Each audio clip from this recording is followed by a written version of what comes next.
Buenos días, tardes o noches. Aquí otra vez de Crash X Bandicoot con otro video de relatos. Empecemos. El primer relato se titula El perro atragantado. Una familia regresa a su casa tras un día de compras. Al entrar por la puerta se sorprenden de que su fiel perro no se acerque a saludarles como habitualmente. El marido comprueba que hay restos de sangre en el suelo que llevan desde la entrada del jardín hasta la habitación principal. Allí, se encuentra al perro mostrando un extraño comportamiento mientras rasca la puerta del armario. El reguero de sangre llega hasta su boca y el animal no deja de toser como si estuviera atragantado. El hombre, viendo el lamentable aspecto de su perro, que gotea sangre por la boca mientras no deja de toser y luchar por respirar, se teme lo peor. Por lo que le pide a su mujer que se quede con el niño mientras se lleva a su mascota al veterinario más cercano. No sería la primera vez que un perro era envenenado en el barrio por algún desaprensivo al que le molestan los ladridos o simplemente desea hacer daño.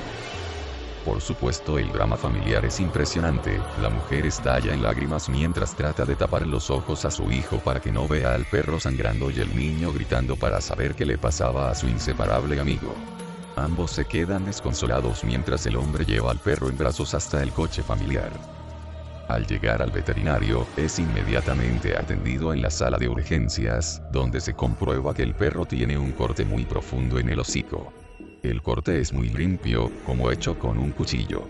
Pero eso no es lo que más le preocupa al veterinario. El animal parece extenuado y a punto de ahogarse, ya que le resulta casi imposible respirar, por lo que deciden sedarlo con la intención de buscar el objeto que parece impedirle tomar aire.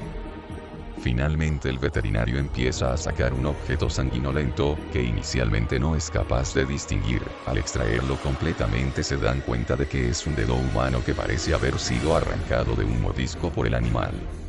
El hombre palideció al comprender por qué su perro no se despegaba de la puerta del armario, y por qué el reguero de sangre llegaba hasta allí. Había alguien dentro del armario cuando ellos llegaron. Mientras ellos salieron a comprar, alguien había entrado en su casa con intención de robar, pero el perro lo atacó y tuvo que refugiarse en el armario para evitarle. El animal le había mordido en la mano y él le había clavado un cuchillo en el morro, dándole el tiempo justo para escapar. Inmediatamente llamó a su mujer para avisarla de que tenía que salir inmediatamente de esa casa, pero no contestaba el teléfono. Preocupado por su familia, regresó tan rápido como pudo mientras llamaba a la policía conduciendo a toda velocidad. Al llegar allí, se encontró lo que más temía. En su ausencia, el ladrón aprovechó para salir del armario, y enfadado por la herida que le había infligido el perro de la familia, se vengó degollando a su mujer y su hijo antes de escapar. El siguiente relato se titula Una noche de camping muy particular. Resulta que 5 personas, 3 varones y 2 chicas, deciden ir al sur del país como mochileros. La idea era hacer base en Bariloche por unos días y desde ahí recorrer San Martín de los Andes, Villa La Angostura, El Bolsón, entre otros. Como fueron en enero, no les preocupó demasiado el tema del frío. Al contrario, hacía casi tanto calor como en Buenos Aires, excepto durante la noche, que siempre refresca un poco. Por eso, decidieron llevar poca ropa de abrigo, tan solo 2 frazadas para los 5 y una sola carpa para todos. La idea era acampar, si se podía, en los diferentes lugares que irían a visitar. Entonces, en una de las mochilas de las chicas, la de Carla, llevaban únicamente todo lo relacionado con lo comestible. Platos, ollas, cubiertos, latas de conserva, repasadores, etc. Asimismo, uno de los chicos, Santi, llevaba paquetes de hierba, cartones de tomate, azúcar, fideos, arroz y demás. La ropa de todos se la dividieron entre los otros 3. Mati, Enzo y Julieta. Los primeros días en Bariloche la pasaron de bomba. Subieron a los cerros, pasearon por el centro, se metieron al lago Nahuel Huapi, que tenía orilla en el camping donde paraban, y hasta hicieron fogones durante la noche, a pesar de que está prohibido y penado prender fuego. Tenían la costumbre de emborracharse, habían llevado bastante alcohol y, llegada la noche, encender las ramas y contarse las típicas historias de terror que a todos nos atraen. Los más asustadizos con esos temas eran Mati y Julieta. Carla y Santi eran los más dados para ese tipo de relatos y Enzo, directamente, permanecía en la suya y no prestaba demasiada atención. Después de pasar 3 días en Bariloche, decidieron mudarse con los bártulos al Bolsón. Como pretendían subir el cerro y un día no les alcanzaba, hablaron con el dueño de un comercio donde pasaron a comprar facturas para ver si en la mitad de la montaña se podía acampar y pasar la noche para continuar subiendo a la mañana siguiente. Este buen hombre, el panadero, les dijo que sí, que no había problema, que la mayoría de los mochileros lo hacían, pero les dio algunas indicaciones. En primer lugar les recordó que está prohibido encender fuego, después les indicó que no se puede dejar o arrojar basura, y por último les dijo que en la zona habitan duendes y que es muy importante que, durante la noche, no dejaran objetos de metal a la vista, ya que eso los atrae. Los chicos, de primer momento, escucharon atentamente todas las indicaciones del hombre, pero cuando oyeron la parte de los duendes, Carla y Santi se miraron y se sonrieron entre sí. No así los otros tres que, si bien dudaban de la veracidad de la existencia de duendes, tampoco se lo tomaron como algo pasajero. Cuestión que esa misma mañana, rato más tarde, empezaron a subir el cerro. El día estaba bastante nublado, pero, según el pronóstico, no llovería. En el camino, mientras subían, no se cruzaron con ningún otro mochilero. En un determinado momento, el tema de los duendes, que había quedado mal que mal flotando en la cabeza de los 5, salió de la boca de Mati, que se lo notaba bastante preocupado. Una vez más, Carla se rió ahora en su propia cara, lo trató de cobarde y le dijo que no ande creyendo todas las pavadas que decía la gente del lugar porque, sin dudas, era para asustarlos y al mismo tiempo, mantener el mito que atrae a los turistas. El resto siguió caminando sin decir nada. Mati se calló, le devolvió la sonrisa dándole a entender que tenía razón y todo continuó su rumbo. Pero la realidad era que seguía alarmado por el tema.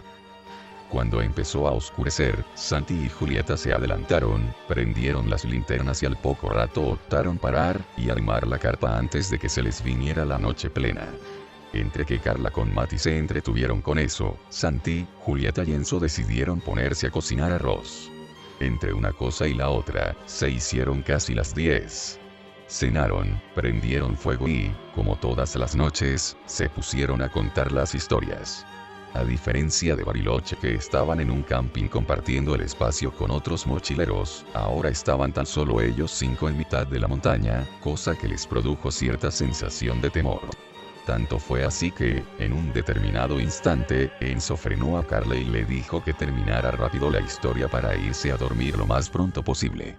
Se basó en que estaban cansados y pendientes de que, a la mañana siguiente, les esperaba un día igual de agotador. Carla le hizo caso y decidieron apagar el fuego y entrar a la carpa. Santi y Julieta ya se habían metido hacía un rato porque tuvieron sueño. Como los que habían cocinado fueron Enzo, Julieta y Santi, Carla y Mati debieron limpiar y guardar las cosas que habían usado. Pero Mati ya estaba en la carpa y Carla no le dio demasiada importancia. Antes de entrar, Enzo se lo recordó, indirectamente insinuando lo de las ollas de metal afuera y lo de los duendes, pero ella lo ignoró por completo. A mitad de la noche, un ruido en el pasto los sorprendió a todos. Fue algo así como si algún animal se les hubiera arrimado. Se despertaron los 5 asustados. Carla, que había sido la última en entrar, tenía cerca la linterna. La prendió, se la pasó a Mati, que parecía el más valiente, y, junto con Enzo, decidieron asomarse a ver qué era aquel ruido raro. Cuando enfocaron no vieron nada en absoluto. Todo parecía estar en su lugar.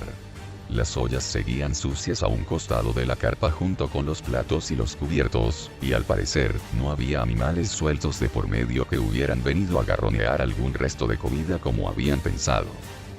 Se acostaron de nuevo y a los 10 minutos volvieron a escuchar los ruidos en el pasto, esta vez más fuertes. El sonido de pasos venía hacia ellos. Ahora se aterraron. Carla quiso prender la linterna, pero un viento fuerte les sacudió la carpa y se la hizo caer de las manos. El ruido seguía bastante cerca de ellos, diría alrededor de la carpa. Ninguno de los 5 se animó a salir, ni siquiera a abrir y fijarse qué o quién sería. Julieta se puso a gritar qué era lo que quería y por qué los estaba asustando de esa manera. Pero nada, no había respuesta y los sacudones no paraban. Ya sabían que no era el viento, era otra cosa. De repente, escucharon ruidos de metal, como si alguien estuviera agarrando las ollas sucias que habían quedado en el pasto. Santi manoteó, encontró la linterna y la encendió. Enfocó desde adentro hacia afuera de la carpa. Vieron sombras que se atravesaban, que iban y venían, como ráfagas alrededor de la carpa y cerca de las ollas. Julieta ya estaba llorando del miedo. Mati se había puesto a rezar en voz alta y el resto permaneció mudo. Ninguno de los 5 podía creer que, esas pavadas que solo pasan en las películas de terror, ahora les estaban sucediendo a ellos y en la vida real. Súbitamente, algo comenzó a querer abrir la carpa desde afuera. Santi entró en pánico y soltó la linterna del susto. Escucharon el ruido del cierre tan cerca que, por reflejo, se abrazaron los 5 y se tiraron hacia atrás. Mati, que había dejado de orar, cobró valentía y en la penumbra agarró la linterna, que había quedado prendida en el piso de la carpa y apuntó al cierre. Todos lo vieron con gran claridad. La sombra de una pequeña mano intentaba abrirlo, mas por suerte no pudo. Sin embargo, ellos permanecieron durante toda la noche aterrorizados y sin poder despegar la mirada de la entrada. Los ruidos y las sombras continuaron durante casi 3 horas de reloj. En un determinado momento, empezó a hacerse de día y las cosas volvieron a su cauce normal. Dejaron pasar 2 horas más hasta animarse a salir. El primero que se asomó fue Mati, que ahora era el más valiente de los 5. Después salió el resto. Todo parecía estar en su lugar salvo por una excepción. Las ollas no permanecían en el mismo lugar donde las habían dejado. Y el último relato se titula La niña del río. Mi abuelo, para trasladarse a la mina, tenía que levantarse a las 3 de la madrugada, para iniciar su camino a pie por el monte. Asimismo pasaba por la orilla de un río, y en una ocasión, vio una pequeña niña vestida a la moda antigua, en esa época habrá sido de mediados de 1800, que le hacía señas, y cuando se acercaba la niña desaparecía. Así transcurrieron varios días en que al pasar por la orilla del río mi abuelo veía aquella aparición, y al comentarle a sus compañeros de trabajo, no se mofaban, como pudieran pensar ustedes, sino al contrario, se santiguaban con temor y le decía a mi abuelo: háblale al ánima, Flaviano, a lo mejor te lleva al enterradito. Enterradito llamaban ellos a un tesoro enterrado que posiblemente estuviera custodiando el ánima o aparición y por lo mismo no podía descansar. Un día de descanso, raro en aquellos tiempos, mi abuelo se levantó pensando que se le había hecho tarde. Recriminó y reprendió a mi abuela, que apenas contaba con 14 años de edad, cosas de la época, salió corriendo por la vereda hacia la mina. Ya estaba clareando y se extrañó de no encontrar a ninguno de los trabajadores por el camino, hasta que llegó a la orilla de aquel río y se acordó que no había trabajo. Aquel día, dispuesto y más molesto aún, dio media vuelta para regresar a casa cuando de pronto vio a esa niñita de no más de 5 años con un vestido inmaculadamente blanco y sus botitas blancas también sin una mancha de tierra o lodo. Mi abuelo se acercó y le preguntó: ¿qué haces aquí sola, criatura del Señor? ¿Estás perdida? La niña le contestó: sí, hazme un favor, llévame al otro lado del río, de aquel lado está mi casa y si me atraviesas te daré todo lo que quieras. Mis papás tienen mucho dinero. Mi abuelo, con desconfianza y trabajando su mente a 1000 por hora, pensó: ¿cómo es posible que una niña de esa edad esté por aquí, a estas horas y en época de lluvia sin una sola mancha ni siquiera en los zapatos? La niña le volvió a decir: ándale señor, cárgame y llévame al otro lado del río, esta es la parte menos honda y no me quiero ensuciar, te daré todo lo que quieras. Ante la insistencia de aquella niña, mi abuelo accedió a llevarla, pero solo hasta la mitad del río. Cuando se acomodó a la niña en la espalda, ella le inquirió: solamente no vayas a voltear, oigas lo que oigas, del otro lado estará una gran vasija de monedas, pero no vayas a voltear. Cuando le dijo esto ya iba por la tercera parte del río, cuando empezó a sentir que el peso que traía a sus espaldas empezaba a ser cada vez mayor, y cuando quería voltear a ver qué pasaba, la voz de la niña le decía: no voltees por favor, apúrate, ya falta poco.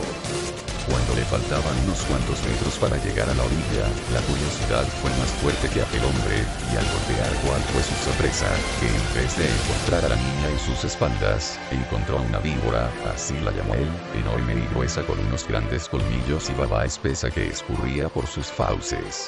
Al ver aquello mi abuelo gritó espantado: Ave María Purísima, al tiempo que aventaba aquella cosa al río. En eso aquel ser le dijo: te dije que no voltearas, ya te faltaba poquito. Señor, ándale, llega. Mi abuelo no hizo caso y se empezó a alejar sin dar la espalda a aquel ser cuando éste se sumergió, y al sumergirse vio como al otro lado del río empezaba a arder. Expresión que aplican cuando hay una luz irradiando cierta parte del campo, la cual dicen, es ahí donde está el enterradito. Bien, mi abuelo corrió a su casa y no contó lo sucedido hasta varios días después, con sus amigos del trabajo, los cuales le recriminaron que por qué no había escarbado a donde vio arder. Mi abuelo objetó que eso no era para él, que era cosa del demonio. Así pasaron varios días hasta que dos de sus amigos desaparecieron. A uno nunca lo encontraron y al otro lo hallaron vagando por el rumbo de la orilla del río repitiendo lo siguiente: yo te llevo al otro lado del río, yo te llevo al otro lado del río. Y antes de morir, ese amigo, en un destello de lucidez, les comentó cómo fueron la otra persona y era el lugar donde les dijo mi abuelo que había visto arder, y en donde aventó a aquel monstruoso ser, y que lo único que recuerdan es a la niña pidiéndoles le ayudaran a atravesar el río. Bueno, esto es todo por hoy. No olviden comentar, y dar me gusta al video. Hasta la próxima, adiós.